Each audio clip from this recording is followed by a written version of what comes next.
বিসমিল্লাহির রহমানির রহিম।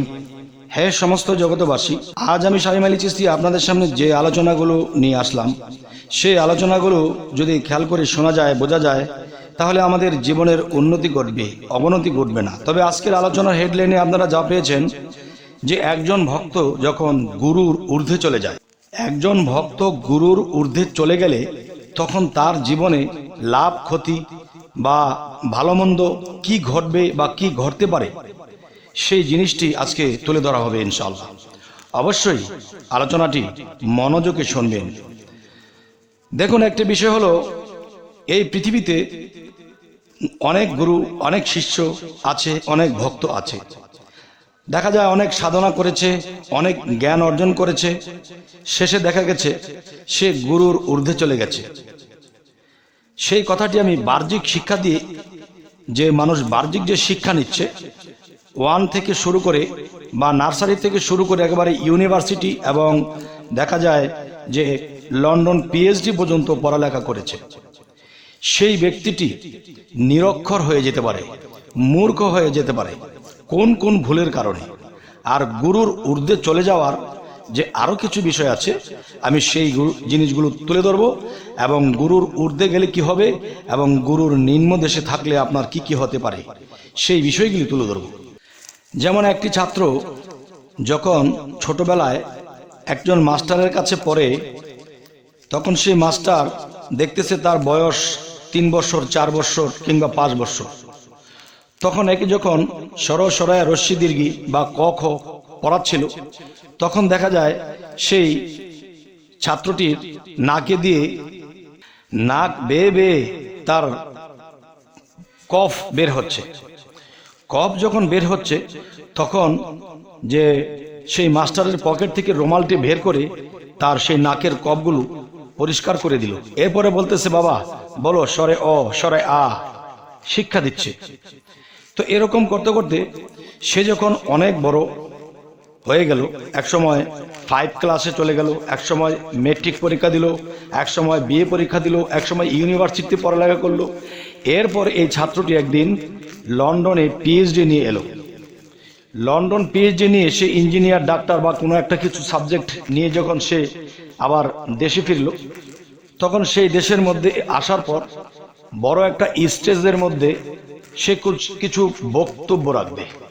আর সে বক্তব্য রাখতে গিয়ে তখন তাকে বলা হচ্ছে যে তোমাদের ছোটবেলার মাস্টার, ওই যে তিনি নিচে বসে আছে, তাকে তুমি মাইকের মাধ্যমে ডেকে তুমি তাকে স্টেজে আনো, তাকে একটু সম্বর্ধনা দাও, তিনি আমার মাস্টার।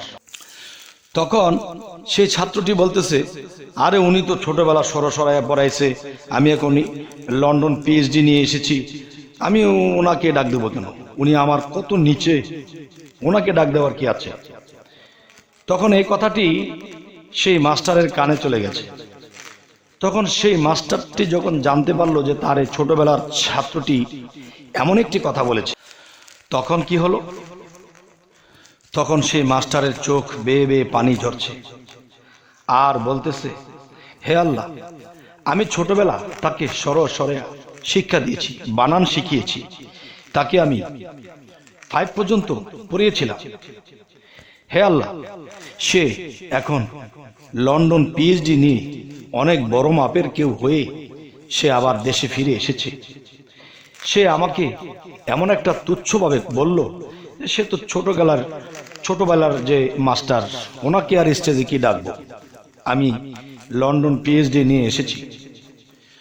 তখন এমন কথা সে ছাত্রটি আমাকে বলল, হে আল্লাহ, আমি তোমার কাছে একটা আবদার করছি, এই মুহূর্তে তুমি ওই ছাত্রটি যে সরসরায় রস্যি দীর্ঘি পড়েছিল, তাকে যে আমি বানান শিখিয়েছিলাম, হে আল্লাহ, তুমি সেই অক্ষরের জ্ঞান তার থেকে আলাদা করে দাও, সেই অক্ষরের জ্ঞান তার থেকে নিয়ে যাও, হে আল্লাহ।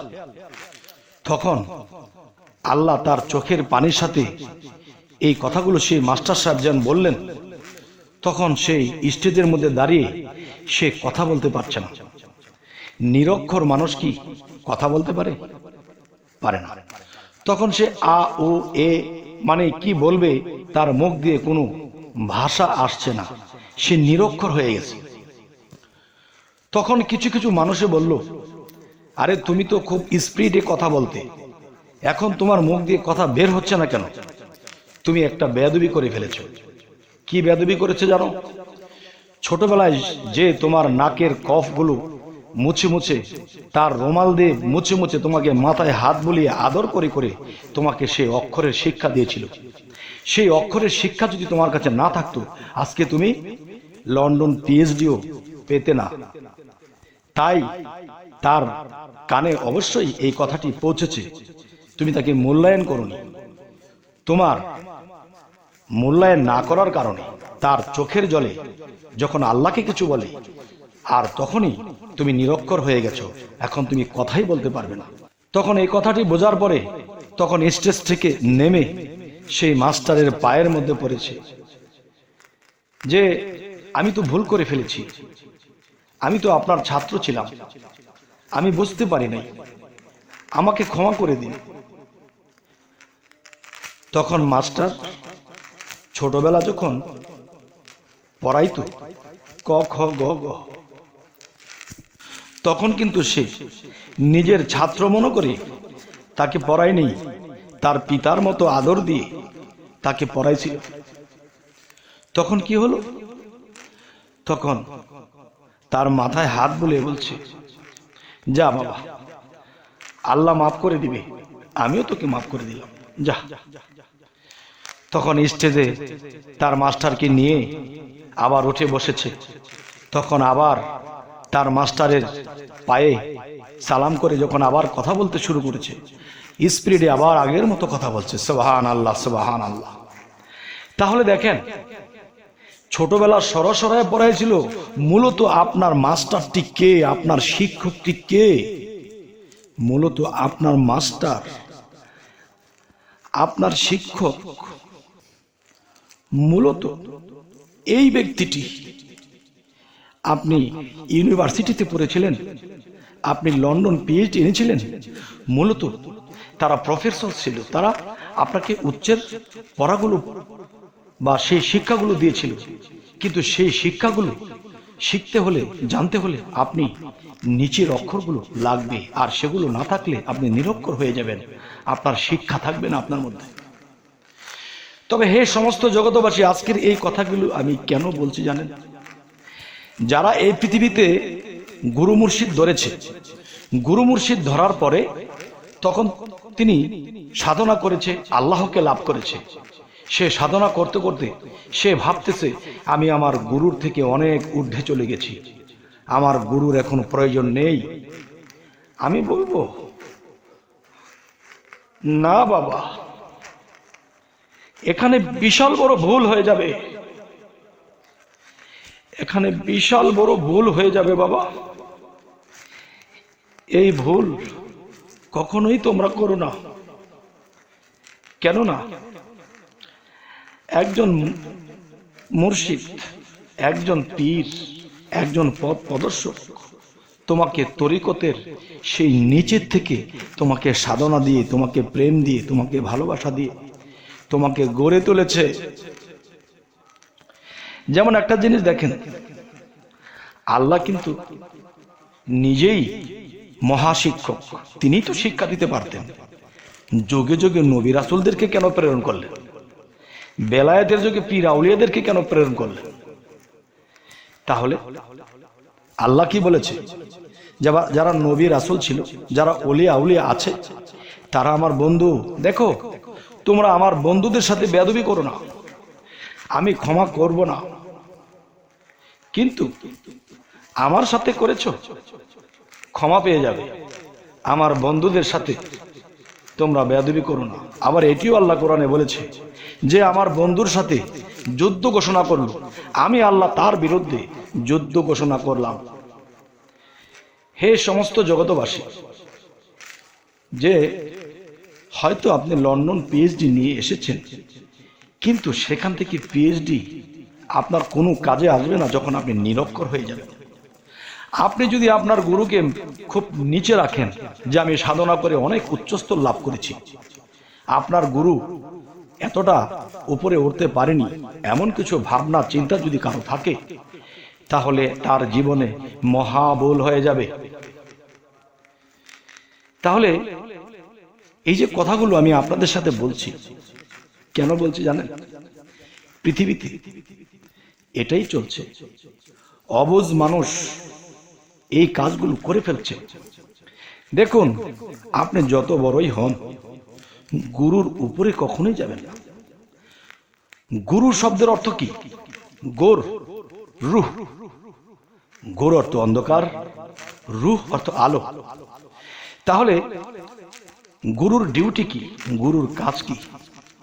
পৃথিবীতে অন্ধকারের মধ্যে যে মানুষগুলো পড়ে আছে, সেই মানুষগুলোকে সেই অন্ধকার থেকে সেই আলোর জগতে আনে। এই জন্যই তার নাম হয়েছে গুরু, যে অন্ধকার থেকে সেই মানুষগুলোকে জ্ঞান দিয়ে বুঝিয়ে মাথায় হাত বুলিয়ে তাদেরকে অন্ধকার থেকে আলোর দেশে আনে। তাহলে হে সমস্ত জগতবাসী, যে আমাকে অন্ধকার থেকে আলোর জগতে এনেছিল, আর সেই আলোর প্রসার পেয়ে আমি সেই গুরুকে তুচ্ছ করেছি, তাহলে এমন তো হতে পারে আপনার জীবনে আপনি যে সাধনা করেছেন, আপনি যা কিছু আল্লাহর তরফ থেকে কামাই করেছেন, নিমেষে সমস্ত কিছু বাতিল হয়ে যেতে পারে। আপনার স্মৃতি থেকে সমস্ত কিছু চলে যেতে পারে। তখন আপনি সেই সাধারণ মানুষ হয়ে যাবেন, মূর্খ হয়ে যাবেন, অশিক্ষিত হয়ে যাবেন, অসাধক হয়ে যাবেন, অপবিত্র হয়ে যাবেন। তবে হে সমস্ত জগতবাসী, যদি কেউ কোনো গুরু মুর্শিদ ধরে যদি আল্লাহকে লাভ করেন বা আল্লাহর উচ্চস্থান লাভ করেন, তাহলে সেই গুরুর পায়ে আপনার মাথা ঠেকাইয়া রাখতেই হবে। কেননা আল্লাহ কি বলেছে? তোমরা আমার রাসূলের বিরোধ করেছো, মনে করো আমার সাথেই বিরোধ করেছো। তোমরা আমার মুহাম্মদের বিরোধ করেছো, মনে রেখো আমার বিরোধ করেছো। তোমরা আমার আউলিয়া পীর মুর্শিদের বিরোধ করেছো, মনে করো সেই বিরোধ তোমরা আমার সাথেই করেছো। তাকে তোমরা অমান্য করেছো, যে আমাকেই অমান্য করেছো। তাই আমি বলবো, হে সমস্ত জগতবাসী, সাধনার দ্বারা যদি কোনো মানুষ অনেক ঊর্ধ্বে চলে যান, তারপরেও কিন্তু যদি বুঝতে পারেন যে আমার গুরু আমার কর্ম অনুসারে সেখানে আমার গুরু পৌঁছাতে পারেনি, তবুও আপনার গুরুকে আপনার ভগবান মানতে হবে, খোদা মানতে হবে। আর যদি সেখানে ছোট করে দেখেন, তাহলে রাসূল ছোট হয়ে যাবে। আর যদি রাসূল ছোট হয়ে যায়, তো আল্লাহ ছোট হয়ে যাবে। তখন আপনার কুল দিক কোনো কিছুই হবে না। তবে হে সমস্ত জগতবাসী, আজকের এই কথাগুলো আমি আপনাদেরকে অন্তরের অন্তঃস্থল থেকে বলেছি। কারণ মানুষ দেখা যায় পুরা ঘর ঝাড়ু দিয়ে কমপ্লিট করে দরজার মধ্যে এসে হোঁচট খায়, অল্পের জন্যে তার সমস্ত জিনিস নষ্ট হয়ে যায়, ধ্বংস হয়ে যায়। তাই আমি আরো একটি কথা বলবো, সেটি হলো যে একটি গানের মধ্যে বলেছিলেন লালন ফকির, তিনি কিন্তু জ্ঞানী, তিনি অনেক জ্ঞানী, যে মাকে ছুঁইলে ছেলে মরে, এই তিন কথার ভেদ না জানিলে তার হবে না ফকিরি। তবে পুরোটা বলতে গেলে সময়ের দরকার, তবুও বলার চেষ্টা করব যে চাঁদের গায়ে চাঁদ লেগেছে, আমরা ভেবে করব কি? জের পেটে মায়ের জন্ম, তোমরা তারে বলো কি? 6 মাসের এক কন্যা ছিল, 9 মাসে তার গর্ভ হইল, 11 মাসে 3টি সন্তান, কোনটাই করবে ফকির? ঘর আছে তার দরজা নেই, মানুষ আছে তার বাক্য নেই, কে তাহার আহার যোগায়, কে দেয় তার সন্ধ্যাবাতি? লালন সাই ফকিরে বলে, মাকে ছুঁইলে ছেলে মরে, এই 3 কথার ভেদ না জানিলে তার হবে না ফকিরি। তাহলে এই 3 কথার ভেদ কি? এই 3 কথার ভেদ আমার এই আলোচনার মধ্যে রয়ে গেছে। দেখেন, মায়ের কাছে সন্তান জন্ম নিয়েছে, আবার কিন্তু সেই মায়ের কাছে এই সন্তানের ধ্বংস হতে পারে। কিরকম? যে একজন মানুষ যদি বুঝতে যায়, তাহলে একটা যুক্তি দেওয়া যায়। সেটা কি? লবণের উৎপত্তি হয়েছে কোথা থেকে? পানি থেকে। তাহলে এই লবণ যদি ধ্বংস হয়, তাহলে সেই পানিতেই হবে। একজন আউলিয়া হয়েছে, মহা সাধক হয়েছে, কার কাছ থেকে? তার গুরুর শিক্ষা থেকে সে আউলিয়া হয়েছে। আবার সেই গুরুর কাছেই তার ধ্বংস হতে পারে যদি সে আইন না মানে এবং সেখানে সে ছোট চোখে দেখে। তবে সাবধানতা হিসাবে আমি এই পৃথিবীর সমস্ত সাধকদের, সমস্ত তরিকতের লোকদেরকে, সমস্ত প্রেমিক ব্যক্তিদেরকে আমি আজকে এই কথাগুলো তুলে ধরলাম। তবে আজকের এই কথাগুলো যদি কেউ মেনে চলতে পারে তাহলে পৃথিবীতে সে আউলিয়াত্ব টিকাইয়া যেতে পারবে এবং মৃত্যুর পরেও তার আত্মার ধ্বংস হবে না, মৃত্যু হবে না, সে আল্লাহর সাথেই বিলীন হবে। তবে হে সমস্ত জগতবাসী, আপনারা সামনে কি ধরনের আলোচনা চাইছেন অবশ্যই জানাবেন এবং আমাদের এই চ্যানেলটিকে আপনাদের সাথী করে নিন, যাতে করে যখন তখন আপনাদের সামনে আমাদের এই আলোচনা পৌঁছে যায়। তো সকলে